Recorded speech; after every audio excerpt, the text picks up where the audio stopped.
अब देशों की तैयारी क्या है, पहले आप वो जान लीजिए। बहुत सारी चीजें ऐसी चल रही हैं जिससे ये बात साबित हो रही है कि जंग दोबारा हो सकती है। इसको देखते हुए तमाम अरब देश, गल्फ के जितने भी देश हैं, वो तैयारी कर रहे हैं। ये रही रिपोर्ट, तैयारी कर रहे हैं अरब देश कि ईरान एक बार फिर से हम पर हमला करेगा, क्योंकि अरब जानते हैं कि अमेरिका, इजराइल की पूरी तैयारी है कि ईरान पर हमला किया जाए, वो भी बड़ी तादाद में, बड़े स्केल पर हमला किया जाए। जवाबी कार्रवाई ईरान जरूर करेगा, और जिसके अंदर वो अरबों के अंदर, जो अरब के अंदर अमेरिका ने इन्वेस्टमेंट की है, और जो अमेरिका के लोग, अमेरिकी फौज, अमेरिकी बेस जहां जहां अरब में हैं, ईरान टारगेट करेगा।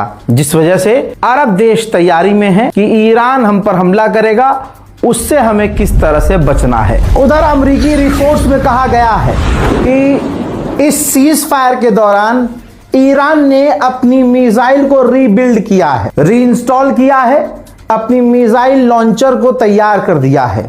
फिलहाल ईरान की स्थिति यह है कि ईरान ने अपनी तमाम मिसाइलों को सेट कर दिया है। ईरान का इतना नुकसान नहीं हुआ था जितना एजम्पशंस खुद अमेरिका ने किया था और लगाया था, एज्यूम किया था। और तो और अमेरिकी रिपोर्ट में यह खुलासा हुआ है कि ईरान पूरी तरह से जंग के लिए तैयार है।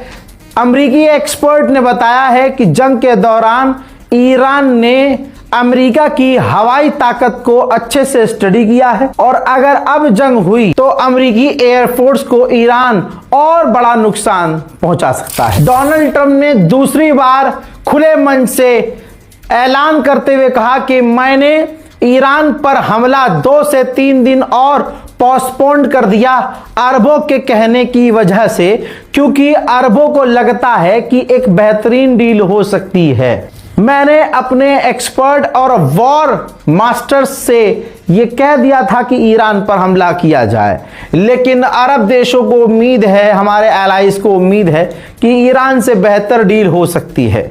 यानी दोस्तों, इस वीडियो के अंदर एक बार फिर से डोनाल्ड ट्रंप ने दुनिया के सामने आकर यह कह दिया है कि अमेरिका दोबारा हमला करता। तो ये तो धोखा है ना। सीज फायर के लिए तुम तड़पे थे, तुमने पाकिस्तान से भीख मांगी थी कि हमारा सीज फायर कराओ। ईरान ने बेवकूफ़ी कर दी कि सीज फायर कर दिया। ये ईरान की बेवकूफ़ी थी कि ईरान ने सीज फायर किया। अगर ईरान तब सीज फायर ना करके, भले ही उसका नुकसान हो रहा था, लेकिन अगर वो मारता रहता तो अमेरिका आज घुटने पर होता, पूरी तरह से ऐलान करके वो सीज फायर खुद करता। लेकिन